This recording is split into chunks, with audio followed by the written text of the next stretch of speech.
Kecewa Persib kembali telan kekalahan, Bojan Hodak sayangkan kesalahan individu. Breaking news, Persib dihukum denda Rp295 juta dan larangan penonton hingga paruh musim. 3 klub masih belum tersentuh kekalahan di BRI Liga 1 2024-2025. Sukses tampil ganas, kini berjaya di papan atas.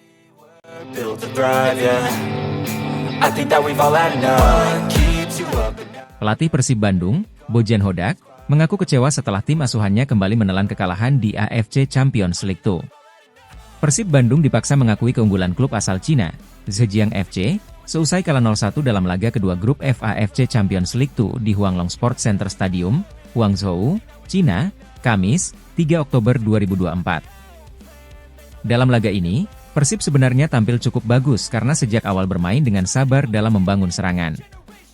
Mark Locke dan kawan-kawan bahkan sempat membuat Zhejiang mengalami kebuntuan karena tak mampu menembus pertahanan Persib. Tim berjulukan Maung Bandung memang tampil rapi dalam laga ini.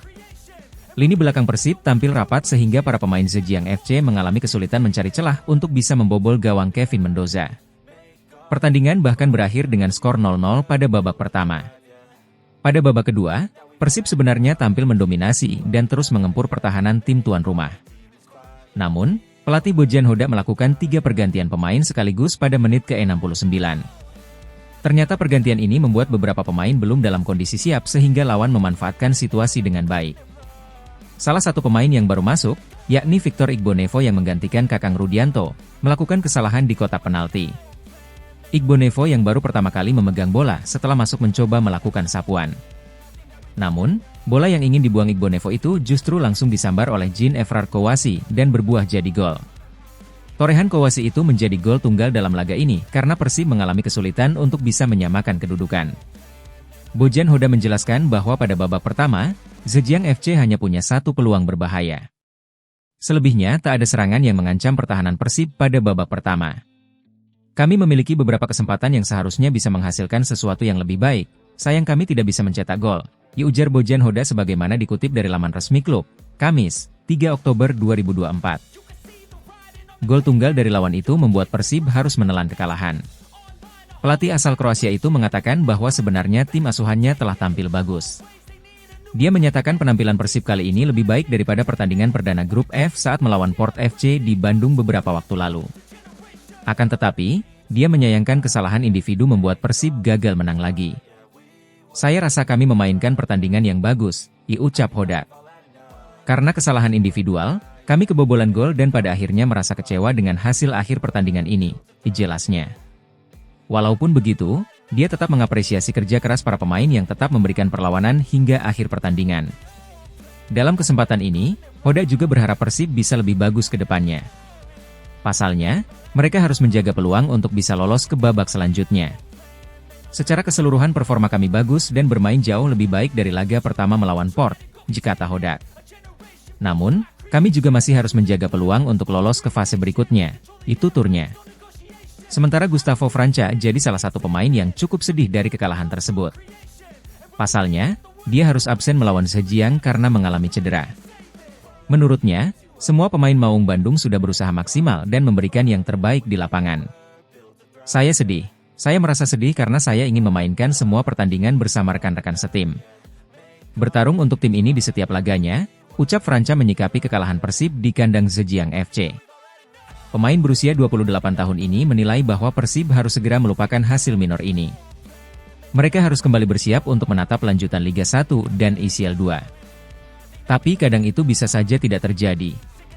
Saya harus siap untuk menerima kendala ini, tutupnya. Jadwal yang padat di Liga 1 membuat banyak pemain cedera.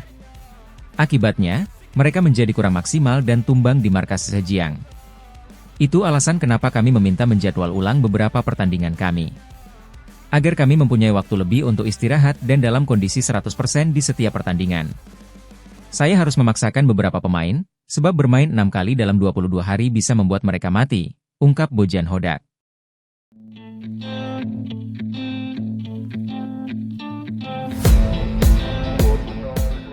Komite Disiplin, Komdis, PSSI akhirnya menjatuhkan hukuman kepada Persib atas kericuhan supporter yang terjadi di Stadion Sijalak Harupat pada 23 September lalu. Kala itu, kericuhan terjadi tepat setelah laga Persib Bandung versus Persija Jakarta. Usai pertandingan, oknum supporter Persib turun ke lapangan dan melakukan tindakan kekerasan kepada steward. Kabar yang beredar menyebutkan bahwa aksi supporter tersebut merupakan buntut adanya dugaan pelecehan verbal yang dilakukan oleh oknum steward kepada supporter perempuan di laga Persib versus Sport FC. Terlepas dari semuanya, aksi turun ke lapangan dan melakukan penganiayaan tentu tak bisa dibenarkan. Sementara itu, Komdis PSSI akhirnya mengeluarkan sanksi kepada Persib khususnya panitia penyelenggara atas apa yang terjadi. Sanksi itu meliputi denda dan hukuman menggelar pertandingan tanpa penonton. Persib didenda sebesar Rp295 juta. Lebih lanjut, Maung Bandung juga dilarang menyelenggarakan pertandingan dengan penonton hingga paruh musim. Detailnya, Persib dilarang menggelar pertandingan tanpa penonton satupun pada 2 laga terdekat. Kemudian di 3 laga selanjutnya, Tribun Utara dan Tribun Selatan Stadion Sijalak Harupat harus ditutup sebagian. Sebagai informasi, sanksi tersebut tak hanya disebabkan karena aksi supporter yang turun ke lapangan. Persib juga dihukum karena ulah supporter yang menyalakan flare hingga melempar botol. Panitia pelaksana pertandingan Klub Persib Bandung. Nama kompetisi, BRI Liga 1 2024-2025. Pertandingan, Persib Bandung versus Persija Jakarta. Tanggal kejadian, 23 September 2024. Jenis pelanggaran, terjadi penyalaan flare dalam jumlah banyak, pelemparan air mineral dalam botol dan plastik ke arah steward di pinggir lapangan, masuknya penonton ke area lapangan pertandingan yang mengakibatkan penganiayaan dan kerusuhan serta adanya korban luka-luka. Hukuman, sanksi dilarang menyelenggarakan pertandingan dengan penonton saat menjadi tuan rumah sampai separuh musim kompetisi BRI Liga 1 tahun 2024-2025, dengan rincian yaitu penutupan seluruh stadion sebanyak 2 pertandingan secara berturut-turut berlaku pada pertandingan terdekat dan dilanjutkan penutupan sebagian stadion yaitu Tribun Utara dan Tribun Selatan sebanyak 3 pertandingan secara berturut-turut. Denda Rp295 juta.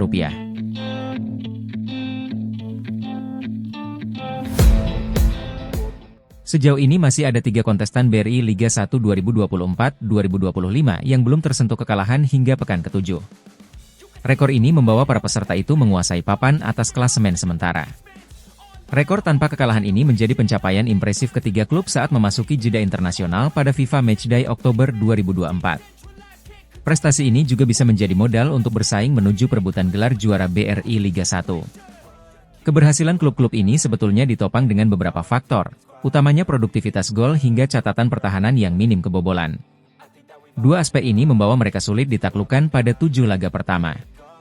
Berkat catatan tanpa terkalahkan ini, ketiga peserta itu kini menguasai peringkat 4 besar klasemen BRI Liga 1 2024-2025. Berikut ulasannya. Perjalanan jawara musim lalu, Persib Bandung, berlangsung cukup mulus pada awal musim ini. Mereka setidaknya masih belum mencatatkan kekalahan dari 7 pertandingan awal pada BRI Liga 1 2024-2025. Skuad asuhan Bojan Hoda itu mencatatkan 3 kemenangan dan 4 imbang. Alhasil, tim asal Kota Kembang itu saat ini bertengger di peringkat ke-4 klasemen sementara dengan koleksi 13 poin. Salah satu keunggulan Persib ialah produktivitas gol yang tinggi. Mereka jadi tim yang paling gacor pada awal musim ini karena sudah menghasilkan 13 gol. Dengan kembalinya David Da Silva, Maung Bandung diprediksi bakal semakin menggila.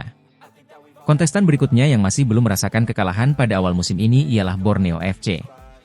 Dari 7 laga, tim beralias pesut etam itu sudah mengukir 4 kali menang dan 3 imbang. Hasilnya, tim yang menjadi juara musim reguler pada BRI Liga 1 2023-2024 itu kini nangkring di posisi kedua. Skuad asuhan Peter Huistra berhasil mengantongi 15 poin dari 7 pertandingan pada awal musim. Keunggulannya terletak pada catatan kebobolan. Sejauh ini, mereka menjadi tim dengan tingkat kebobolan paling rendah kedua dengan hanya kemasukan 3 gol. Tim asal Samarinda ini bisa melewati 4 laga tanpa kebobolan. Berbeda dengan musim sebelumnya, Persebaya Surabaya berhasil mengukir capaian yang impresif pada awal musim BRI Liga 1. Sejauh ini, 7 laga sudah dilewati tanpa tersentuh kekalahan. Di bawah arahan Paul Munster, Bajul Ijo memiliki catatan yang ciamik. Mereka meraih 5 kemenangan dan 2 hasil imbang. Dari segi produktivitas, sebetulnya Persebaya tak begitu mentereng karena hanya bisa menghasilkan 7 gol. Namun, yang istimewa adalah catatan kebobolannya.